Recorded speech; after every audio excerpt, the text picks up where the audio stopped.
Oke, Assalamualaikum warahmatullahi wabarakatuh. Halo semuanya, balik lagi bareng aku Kak Atik di Infikes, Inovatif Podcast, podcastnya anak muda bertalenta. Nah, kawan-kawan muda, pagi hari ini aku lagi happy banget nih, karena cuacanya cerah, bersahabat, udaranya juga sejuk banget. Paling enak pagi-pagi gini, kita duduk santai di teras rumah sambil menikmati angin sepoi-sepoi, dan nggak lupa pastinya untuk mendengarkan Infikes. Kali ini, kawan muda, aku nggak sendirian nih, karena aku ditemani oleh salah seorang teman, yakni... Halo semuanya, perkenalkan aku Talita dan pada pagi hari ini aku akan sharing-sharing dengan Kak Atik dan dengan kalian semua. Oke, halo Kalita. Halo. Oke, jadi kali ini aku mau ajak sharing-sharing tipis-tipis nih gitu Kalita. Saat ini lagi rame banget tentang pilkada gitu kan. Dan di tempat aku sendiri pilkadanya emang rame banget gitu. Nah, gimana kalau di kawan muda kira-kira rame atau bahkan nggak ada nih gitu. Ngomong-ngomong nih Kak Lita, bicara tentang pilkada, pastinya nggak jauh-jauh dari seorang pemimpin, sosok seorang pemimpin. Nah, aku pengen banget nih, kali ini kita diskusi tentang dengan tema apa sih atau bagaimana sih sosok seorang pemimpin yang mencerahkan itu. Gitu. Aku pengen tahu dari Kak Lita sendiri, definisi dari seorang pemimpin menurut Kak Lita itu seperti apa? Oke, kalau menurutku sendiri ya Kak Atik, seorang pemimpin itu seseorang yang memiliki jiwa kepemimpinan yang bisa mengatur, mengendalikan, dan memotivasi anggotanya dalam sebuah tim, dalam sebuah organisasi, hingga tujuan dari organisasi tersebut itu bisa berjalan dengan lancar. Menarik juga nih kawan muda. Jadi yang aku tangkap dari definisi Kak Lita sendiri tuh bahwasanya seorang pemimpin itu memang harus memiliki kriteria yang bisa memimpin gitu kan Kak Lita ya, yang bisa bertanggung jawab gitu. Tapi kira-kira apa cuman bisa memimpin dan bertanggung jawab aja sih dalam menjadi seorang pemimpin itu? Tentu saja enggak ya Kak Atik. Soalnya kalau untuk menjadi pemimpin itu butuh kriteria-kriteria tersendiri. Ada kriteria itu kawan muda. Kira-kira nih kalau boleh tahu, apa sih kriteria-kriteria kali aja gitu kan ya kawan muda? Aku memenuhi kriteria untuk menjadi seorang calon presiden Indonesia. Waduh. Oke, kalau Kak Atik mau jadi presiden gitu, nanti aku dukung. Oke, Tapi siap. Tapi perlu ada kriteria-kriterianya. Yang pertama itu harus jujur, rendah hati, tidak sombong. Oke, jujur, rendah hati, tidak sombong. Menarik. Menurut pandangan kamu sendiri gitu, mengapa kok seorang pemimpin itu harus memiliki 3 hal tadi gitu? Ya, menurut dari pengalaman saya sendiri, mengapa harus memiliki sikap tersebut? Karena kita itu dicontoh oleh anggotanya itu. Jadi Berarti kita harus jadi suri tauladan gitu kan? Iya, Oke. benar sekali. Oh ya, ngomong-ngomong tadi kamu kan bilang menurut aku sendiri apa yang aku alami sendiri gitu. Kamu pernah nggak sih jadi kayak seorang pemimpin gitu? Iya, kebetulan aku dulu waktu SMP itu ketua umum IPM SMP Muhammadiyah 1 Gresik. Wih, keren banget kawan muda.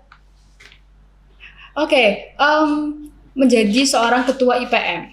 Wah, memang beliau ini udah cantik gitu kan. Punya bakat menjadi seorang pemimpin, paket lengkap banget nih kawan muda. Nah, kalau aku boleh tahu, apa ada lagi kah kriteria untuk menjadi seorang pemimpin gitu? Ya, tentu saja masih banyak ya. Salah satunya itu kita harus menjadi teman bagi mereka. Jadi kalau misalnya sesuai pengalamanku dulu, kalau misalnya ada anggotaku itu ada masalah gitu, nanti curhatnya di aku, jadi bisa curhat-curhat bareng gitu. Wih, asik juga guys ternyata menjadi berorganisasi itu memang sangat mengasyikkan, betul kan? Jadi emang lebih terbuka dan transparan gitu pada akhirnya. Iya. Oke, menarik. Oke, aku mau tanya nih Kak, kita kan sebagai generasi milenial gitu kan, apa sih yang harus kita program kerja apa gitu yang bisa kita gunakan sebagai kita milenial pemimpin leader gitu? Oke. Untuk kita sebagai milenial tadi ya kayak kata Kak Atik, itu mungkin milenial yang ada yang bisa kita lakukan itu seperti antara lain baksos ya. Bakti sosial itu kita melakukan baksos itu bukan hanya untuk program kerja saja, tapi untuk membantu orang yang membutuhkan. Ya, benar. Sesuai dengan kita melakukan baksos itu sesuai dengan landasan Quran surat Al-Maidah ayat 2 yang artinya Maka tolong menolonglah kalian dalam hal kebaikan dan jangan tolong menolong kalian dalam hal keburukan.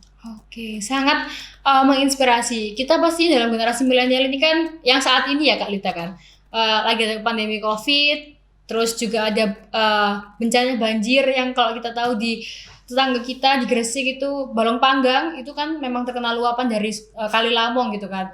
Yang mana kita sebagai generasi muda itu harus mengambil langkah gitu. Nah, itu kira-kira gimana? Apakah bakti sosial secara online atau bagaimana gitu?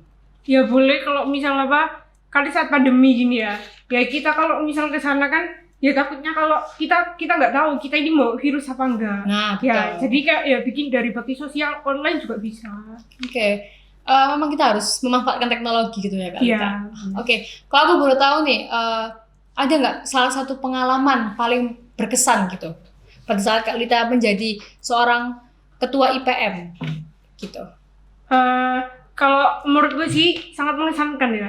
Semua yang ya meskipun jadi ketua itu gak gampang, tapi pasti ada hal yang mengesankan. Ya salah satunya itu kayak kita itu kayak aku sendiri itu waktu jadi ketua itu bisa belajar banyak hal. Dan itu menurutku sangat mengesankan.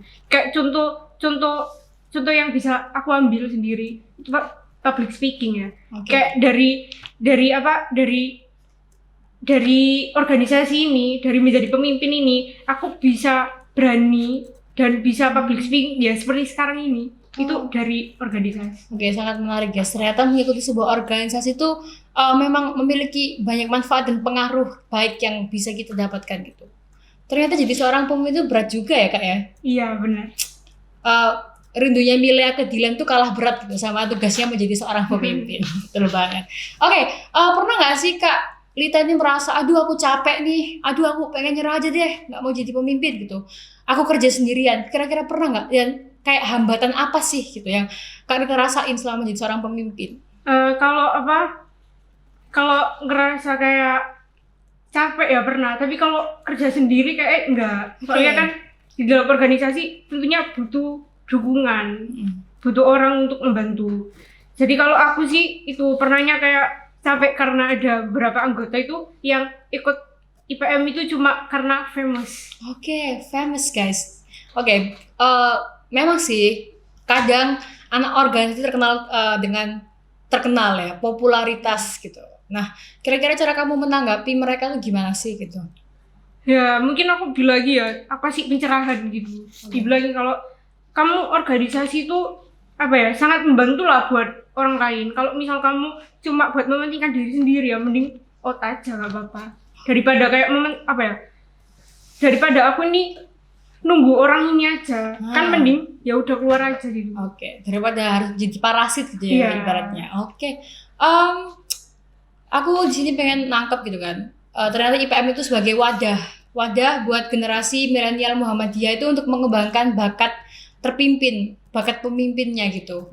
Nah, kamu sendiri menanggapi atau menyikapi sebuah IPM sebagai wadah pemimpin itu sendiri itu gimana gitu? Apa yang ingin kamu wujudkan dalam IPM sebagai wadah Muhammadiyah, milenial Muhammadiyah gitu? Ya, kalau aku sendiri sih untuk menjadikan wadah generasi milenial Muhammadiyah ya itu sih tetap berinovasi terus di IPM dan tetap melanjutkan jejak Muhammadiyah ini. Jadi kita ibaratnya kita sebagai seorang pemimpin itu harus tetap mempertahankan nilai-nilai Muhammadiyah gitu Kak Elita ya. Ya karena memang kita saat ini kalau kita lihat anak muda zaman sekarang kan tergerus arus globalisasi gitu kan. Banyak sekali pengaruh-pengaruh budaya asing yang masuk ke kita, tapi kebanyakan dari kita tuh nggak bisa memfilter gitu. Nah aku harapin ya jujur aja sebagai generasi muda Muhammadiyah itu kita bisa menjadi sebuah katalisator atau penyaring sebuah kebudayaan yang kita dapat dari luar yang memang nggak sesuai dengan budaya dari Indonesia sendiri tuh kan. Oke, kalau aku mau tahu nih, pernah nggak sih atau ada nggak sih kamu punya sosok seorang pemimpin yang menginspirasi kamu gitu? Kak Atik tahu Ibu Risma? Oh iya tahu. Ya, wali kota Surabaya itu menurutku sangat sangat menginspirasi sekali karena dia itu sosok pemimpin sosok pemimpin perempuan. Jadi dia itu membuktikan bahwa perempuan itu bukan hanya sekedar lelaki yang bisa memimpin, tapi perempuan itu bisa. Oke, berarti kita sebagai wanita juga bisa gitu kan ya, Iya. membuktikan emansipasi wanita. Oke, jujur aja aku juga ngefan banget nih Kak Lita kebetulan sama Bu Risma. Emang dia berani mengambil langkah gitu.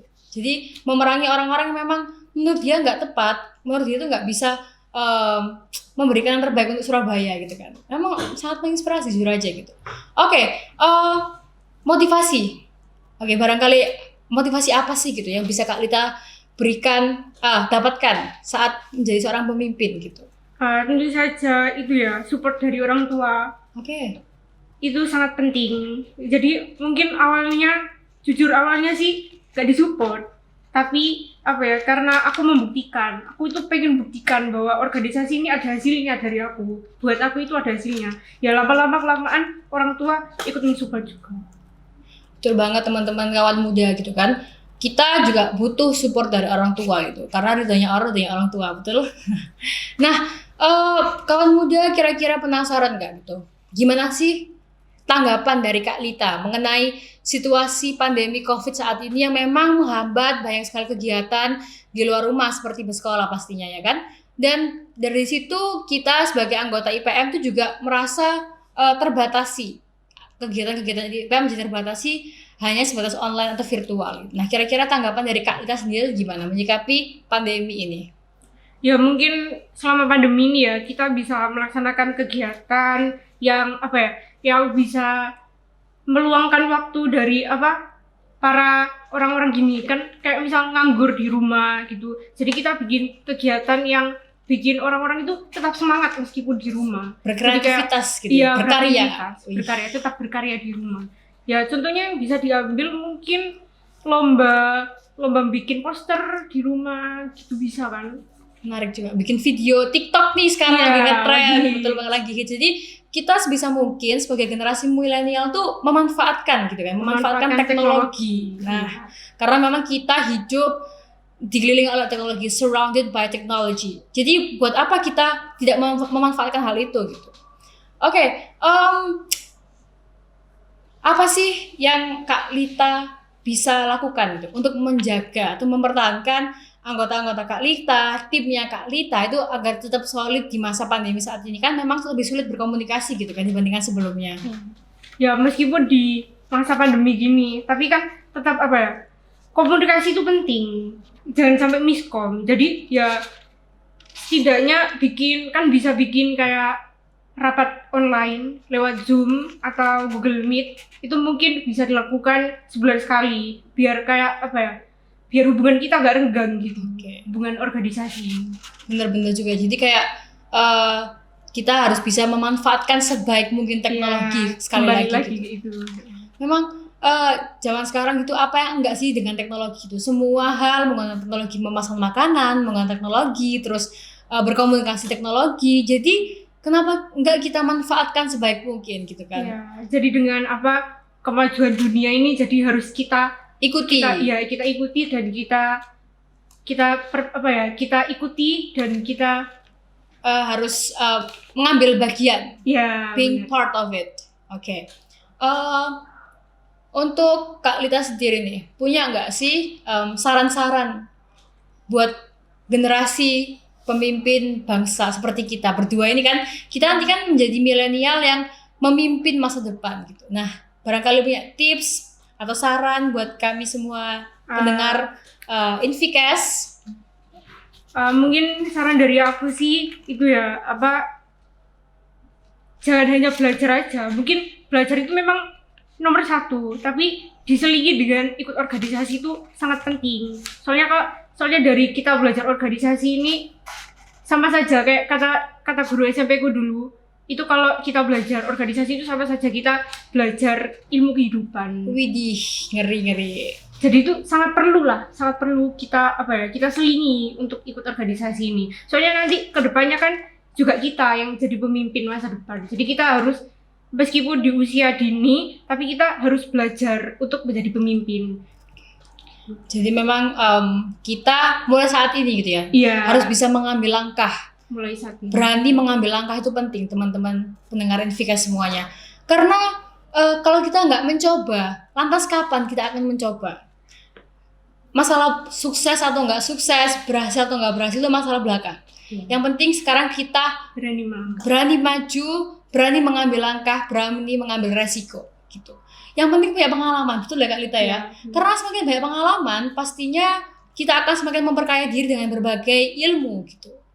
Nah, pernah sih nggak Kak Lita kepikiran buat mengikuti arus globalisasi seperti mengikuti budaya-budaya barat atau seperti apa gitu kan? Kita generasi muda itu memang mudah sekali mengikuti arus globalisasi, dan gimana sih cara Kak Lita memfilternya gitu?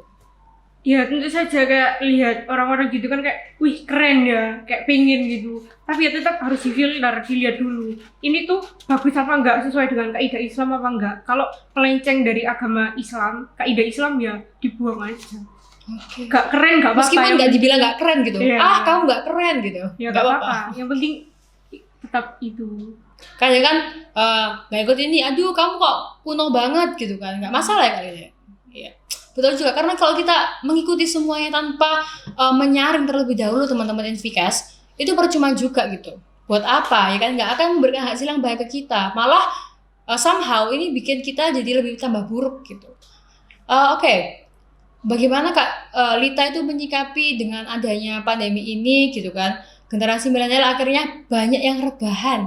Aduh, ini topik yang menarik banget karena mereka merasa pandemi menghalangi segala kreativitas, menghalangi segala aktivitas, menghalangi cara mereka berkarya gitu. Nah, kira-kira gimana sih tipsnya biar tetap produktif di era pandemi ini? Kalau dari kalau misal kita kalau misal kayak aku sama Mbak Kak Atik ini kan sama-sama kayak anggota IPM ya. Jadi kalau ya bisa aja kita bikin acara kayak yang udah aku jelasin tadi, bikin acara biar mereka itu nggak rebahan mulu. Nah, betul teman-teman. Tapi selain dari itu ya mungkin dari orang yang juga, jadi harus kayak mungkin di dalam selama pandemi ini daripada nganggur rebahan aja kan bisa sambil diseligi jualan online. Kan itu kan kayak melatih jiwa entrepreneurship. Yeah. Oke, menarik juga teman-teman. Jadi kita tuh seharusnya sebagai generasi milenial pemimpin masa depan gitu.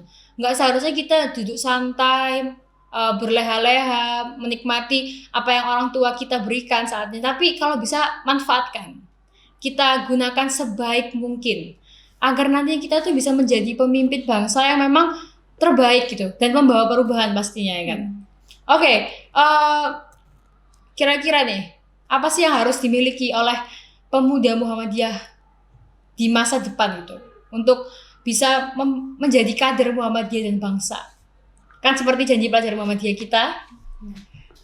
Ya, tentunya kita harus kita sebagai pelajar Muhammadiyah, kita harus bersikap baik tentunya. Karena Karena kalau Muhammadiyah ini kan benar-benar kita ini megang nama baik Muhammadiyah.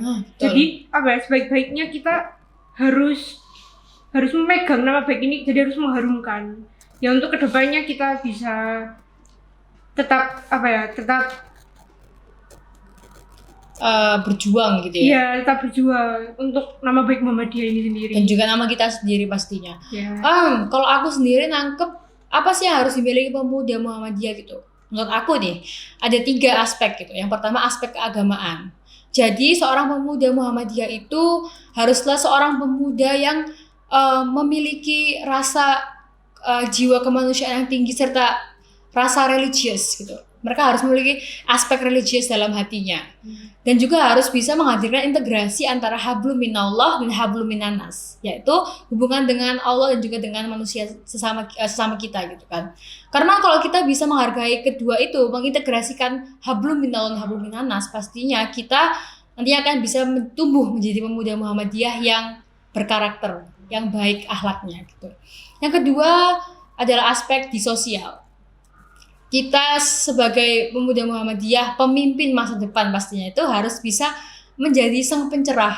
Ya kan Kak Lita ya, bener kan? Yeah. Kita harus menjadi orang-orang yang nantinya akan menjadi mata air bagi seluruh kegalauan, menjadi mata air untuk rendahnya tingkat pendidikan di Indonesia menjadi mata air yang nantinya bisa membangun dan membawa perubahan di negeri ini. Jangan malah menjadi air mata, betul? Karena kalau kita menjadi air mata, percuma gitu. Kita hanya bisa memberikan kesedihan, keburukan, yang bahkan itu nggak akan berimpact baik ke Muhammadiyah dan ke negara kita gitu. Dan yang ketiga adalah aspek kita dalam berkehidupan berkebangsaan. Kita harus sadar, kita harus memiliki jiwa nasionalisme yang tinggi, bahwasanya kita sebagai pemuda Muhammadiyah itu harus bisa menjadi katalisator pembangunan. Designer of development nations. Atau kita bisa menjadi gimana sih mendesain masa depan Indonesia itu yang sebaik-baiknya gitu. Jadi menurut aku, pemuda Muhammadiyah itu memang harus memiliki 3 hal tersebut. Oke, kalau aku bilang ke kamu nih, kira-kira kamu pernah gak sih ngerasa kayak pernah ingin menjadi seseorang yang baru? Menjadi the best version of yourself gitu, pernah gak? Dan caranya kamu menjadi itu bagaimana? Ya, untuk menjadi versi terbaik diri sendiri, ya tentunya dengan tetap mencari ilmu yang banyak, karena itu sangat perlu ya. Terus habis gitu aku perlu memperbaiki akhlak. Iya. Dan juga pastinya nggak menyerah gitu kan. Dan itu memang penting dibutuhkan oleh setiap pemuda Muhammadiyah gitu. Oke, sekian dari sesi sharing-sharing kita pada pagi hari ini gitu. Semoga pada pagi hari ini kawan-kawan muda bisa mendapatkan gambaran gimana sih menjadi sosok seorang pemimpin yang mencerahkan itu gitu kan. Dan aku harap juga aku dan kalian semua pendengar Infikes, generasi muda pastinya bisa menjadi future leader atau pemimpin masa depan yang pastinya akan bisa menjadi seorang pencerah gitu. Dan tak lupa aku mengucapkan makasih banyak buat Kak Lita yang hari ini udah meluangkan waktunya untuk berbagi pengalaman bersama kita di Infikes ini. Iya, sama-sama Kak Atik. Aku juga senang banget hari ini bisa sharing-sharing bersama Kak Atik dan bareng kalian semua pendengar setia Infikes. Oke, mungkin sampai di sini saja Infikes kita pada kali ini. Dan jangan lupa nantikan podcast-podcast selanjutnya tentu saja dengan tema yang lebih menarik. Dan jangan lupa ya, tetap semangat, jaga kesehatan, dan jangan lupa memakai masker. Nun wal qalam wa ma yasturun. Wassalamualaikum warahmatullahi wabarakatuh. Sampai jumpa.